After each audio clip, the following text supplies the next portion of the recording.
Hello and happy Easter to you. This is Paschal Mystery, and we're going to be looking today at historical arguments for the resurrection. Before we went into our Holy Week break on Good Friday and Easter Monday, we were looking at the resurrection. We talked about how the resurrection is life after whatever happens after death, and its bodily existence, physical existence after whatever happens after death. And today we're going to be looking at this question of what happened on that Easter Monday so many years ago. And we're going to be looking at it from a historical point of view, because as we talked about last time, the resurrection of Jesus is the miracle that, if you are a Christian, it is essential to believe. It is the miracle upon which Jesus' identity hinges, upon which Christian understanding of salvation hinges. And so it's incredibly important to understand, and to understand historically.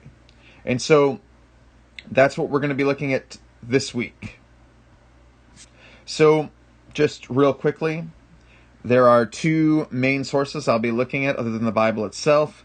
Last week you read all of the resurrection narratives from the Bible.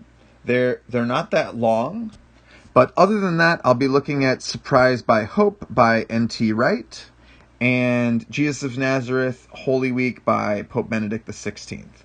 Most of the work is coming from N.T. Wright, mainly because he's focused primarily on the historical argument, and a lot of this is supported by what Pope Benedict XVI is speaking about in his book, but he tends to talk more about how our understanding of Jesus' resurrection developed over time, whereas N.T. Wright is focused more on the historical argument. So, one of the things that N.T. Wright brings up immediately as he starts to discuss the resurrection narratives is, and you saw this when you were reading them and filling out what occurs in each one, is that they don't completely sync up. They're not stories that are exactly the same. And one of the questions we have is, okay, what does that mean?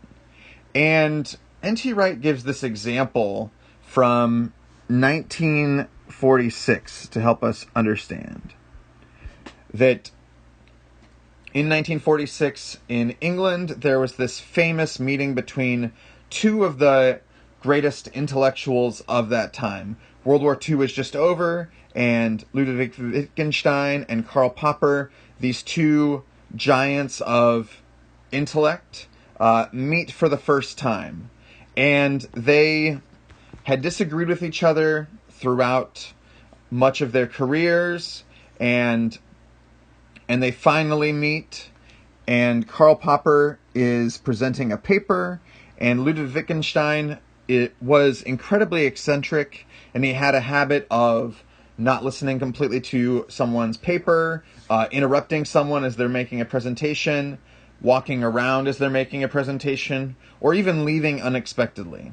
And essentially, at this event, Ludwig Wittgenstein interrupted Karl Popper in the middle of his speech, and he was holding a poker from a fireplace, and that they had some sort of argument, and it was not a very kind argument, and then very quickly Ludwig Wittgenstein left. And the reports about what happened are different. Some people said that the poker was red hot. Some people said it was cold. Some people say that Ludwig Wittgenstein was waving it around to make a point. Some people said he was pointing at it aggressively and threateningly at Karl Popper. Some people say that the argument happened before the waving and Ludwig Wittgenstein leaving. Some people said it was all together. And one of the things that's really interesting and why he brings this up is that this meeting in London, not only Karl Popper and Ludwig Wittgenstein were there, but pretty much all of the great intellectuals of that time were in the room. And they were famous for law, mathematics, and philosophy. And so they had a very high value towards truth, and yet their understandings of the event are all different. And one of the things, and so it's obviously true that despite what you care about the truth, that people's firsthand experiences of something tend not to completely sync up. And so the question then is, what do we learn from that? So does it mean that, so eyewitness testimony is very faulty, and so can we know anything about it? And N.T. Wright has this conclusion, that narratives about an event that are different cause us to suspect the accuracy of the details, but they do actually support that something happened, that something did happen. So he argues that because of these different accounts, no, we are not going to be able to figure out whether the poker was red hot or whether it was cold, or whether Ludwig Wittgenstein pointed it at Karl Popper in a threatening way. But we do know that something happened. They had some sort of argument. We do know that there was this poker involved in some way. And so, no, we can't be sure about the details when there's so many things that are disagreeing. But the fact that something happened is something that when we have a lot of slightly different first-hand accounts, this can be argued fairly confidently. So, this leads us to our question. What happened on Easter morning?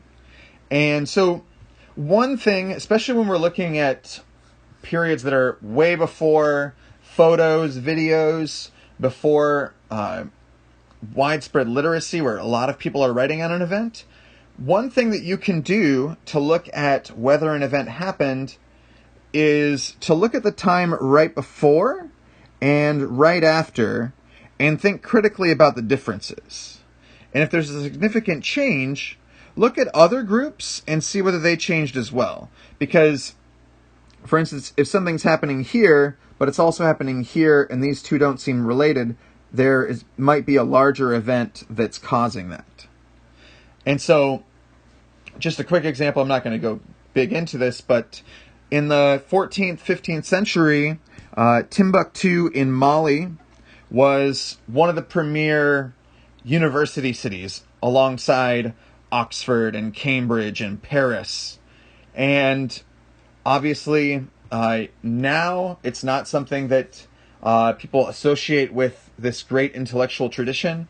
And so when we see the time before in the 14th century where it was the center of learning to the 17th century where it was no longer, we can look at the events before and after and conclude that something happened to cause this decline. And you could look into it more deeply. Anyway, one of the things, so obviously this is the case, that Christians believe that Jesus was resurrected, that he rose to physical life beyond death on Easter morning. Quite a claim. And so what we're going to do is we're going to look at what happened on the Easter morning by looking at the beliefs about the afterlife in the first century, so we can see what people were believing and what people are believing after Jesus, after that Easter morning. So for pagans, those that were non-Jews, it's not a pejorative term. It's a classifying term to define those who did not believe in Israel's God, and and generally believing in many gods. And so their belief was that death was all-powerful, that you can't escape it or break its power after you die. And there tended to be two responses. One of them was typified by Homer. I think many of you read the Odyssey this year. And when we see Homer's understanding of the afterlife, when in his conception of Hades, that those who are dead don't have bodies, and they wish that they were alive, and they wish that they had bodies. That it's very clear that living is better than dying, and that being in the afterlife is not that great. And then there's Plato, a famous philosopher, his understanding. And his was that a disembodied soul, so after you die, your soul, which in his understanding is immortal, separates from your body and is better for it.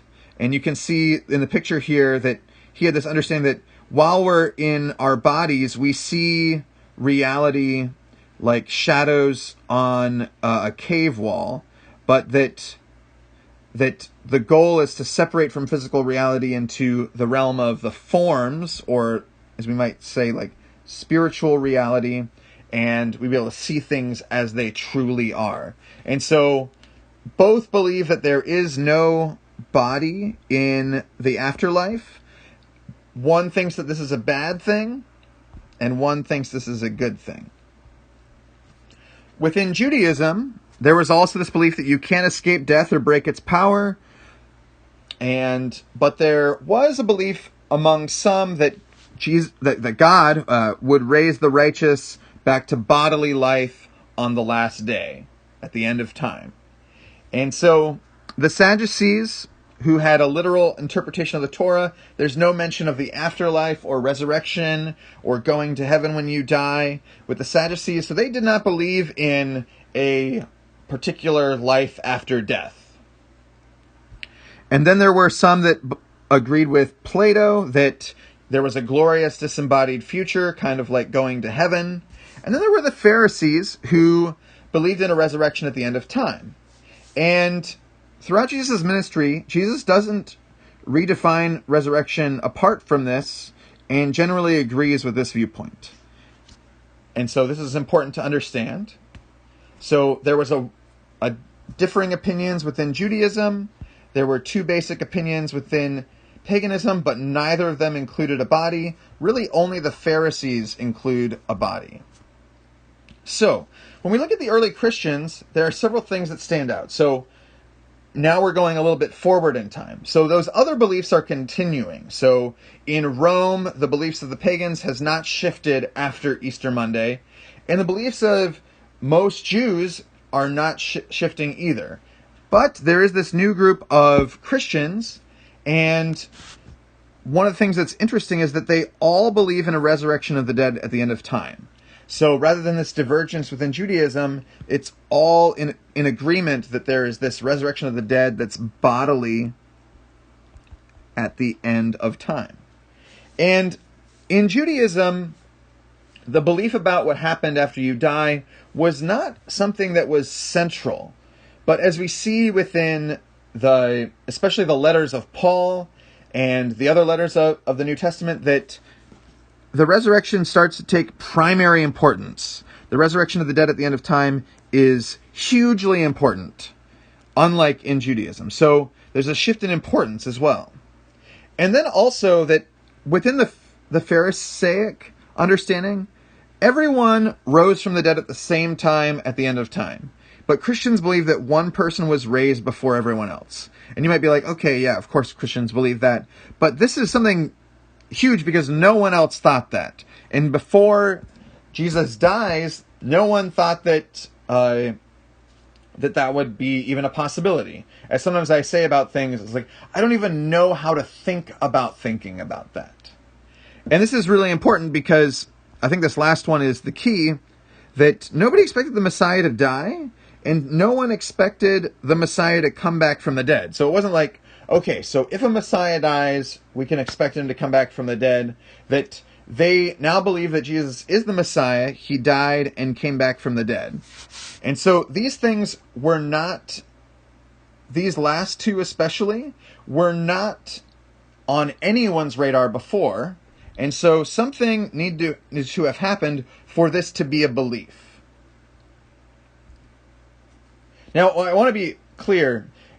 When I'm saying something needed to have happened, I do mean that. as we look at this from a historical perspective, it's important not to make jumps. Just be like, so it must be this. Now, obviously, you know what we Christians believe, but it's important to look at these different elements on their own merit. And so, one of the things that really ties in with that last point that we had was that, and this is something that I've been bringing up again and again, is that calling Jesus Messiah or King and calling him the Son of God is very strange after his death, and it demands an explanation. As we said, it would be crazy for someone to say like, oh, I'm now going to be the king. I'm the king now. And then to be executed, and then a week later be like, he's the king. And they'll be like, oh, how do you know? It'd be like, well, I felt his presence. And I was like, well, a lot of people feel a connection with the dead after they die. Like, that doesn't mean that he's the king now. It'd be like, well, I saw him. And you'd be like, well, a lot of people see ghosts. In this time, it was much more believing in ghosts than now. And so it's very strange to call Jesus the king after his death, or the Son of God.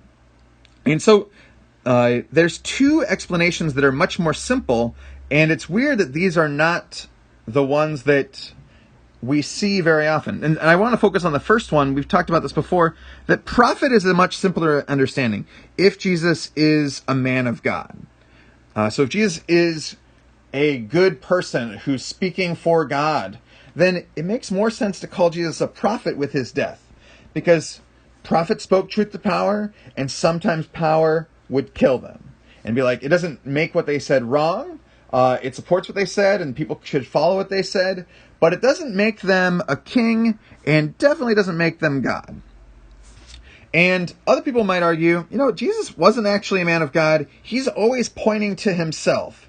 How does that fit with his humility? And so some people would argue that Jesus is either wrong or disillusioned, that he has something good going, but he gets carried away.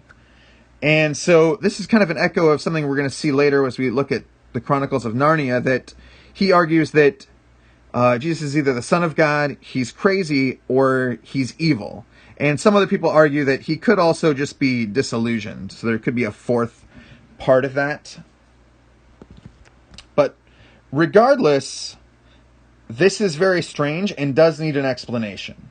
That we call Jesus Messiah and the Son of God, and that the earliest Christians called him both of those after he dies, which is like him dying is proof that he's not the Messiah, is proof that he's not God. And so why are they calling him this? This is the weird thing. And so this is going to be the end of our part one, and this is something you really want to focus on. That there's some strange features within the resurrection narratives. And I'm going to go through them pretty quickly. So the first one is that women are the principal witnesses in all of the Gospels. And we see Mary, Magdalene especially, and some other women. They're the first people to come to the tomb. They're the first people to see Jesus. And this is really strange because in that time, women were not considered credible witnesses within the ancient world, whether pagan or Jewish. They weren't able to testify in court as witnesses. And so it would be really odd to invent this detail, which all the four Gospels share, if it wasn't actually the case. If the women weren't the first witnesses, no one would invent it this way because it doesn't actually support the case within the sexist culture that the people were living in. And in fact, when we look at Paul in 1 Corinthians, he doesn't include the women witnesses. He just goes to Paul and the apostles. And so as you can see that there's been this shift to this male-only form within Paul's writing. And one of the things that N.T. Wright points out really clearly is that if it started in the male-only form, which Paul is the earliest writer of the New Testament in the 50s and 60s, that if it started in this form, it would have never gone to this form of women as the principal witnesses. And so N.T. Wright is arguing that these, all four of these narratives must be before Paul. And we're going to go a little bit more into why that must be the case. So that must be very early. And unlike the rest of the Gospels, so I'm going to go on to point 2, they lack these Old Testament references. You probably have noticed through your reading that it'll be like, then Jesus did this to fulfill the scriptures, according to the prophet, blah, blah, blah, saying this, this, this. And obviously, most of these were not done at that time. It's not like Jesus is doing something and then like a guy's like, hey, by the way, that fulfills that prophecy. That most of this, most scholars think that as the apostles and their disciples learn about Jesus' life, they look at the Old Testament and they start to see it. So it requires some reflection. And so because these are missing from such an important thing, N.T. Wright also argues that this is pretty early because it's unreflective on the Old Testament. And that one's a little bit strange, but I'll go into a little bit more detail later. So the third one I would argue is really important, that the resurrection narratives don't mention future hope of resurrection.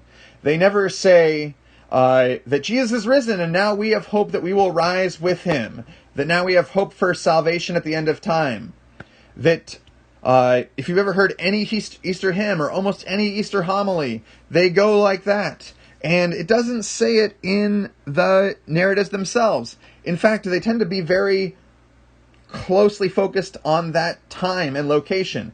They say like, Jesus is the Messiah, Jesus is the world's true king, and that God's new creation has begun and there's work to do. And so there's a very present element to this.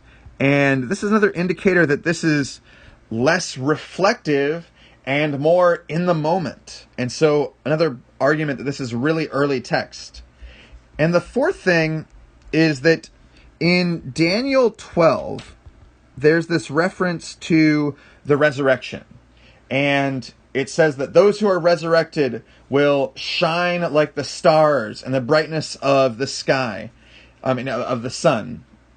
And in all of the New Testament, in all the gospel narratives about Jesus being raised from the dead, Jesus is never referenced as shining like a sun or the star. We see it in later ones with Paul in Acts and with John in Revelation, but we don't see it in the gospel resurrection narratives. And so all of this is a long argument to basically say that the resurrection narratives are very early narratives. They are at least before Paul, and he's starting to write in the 50s.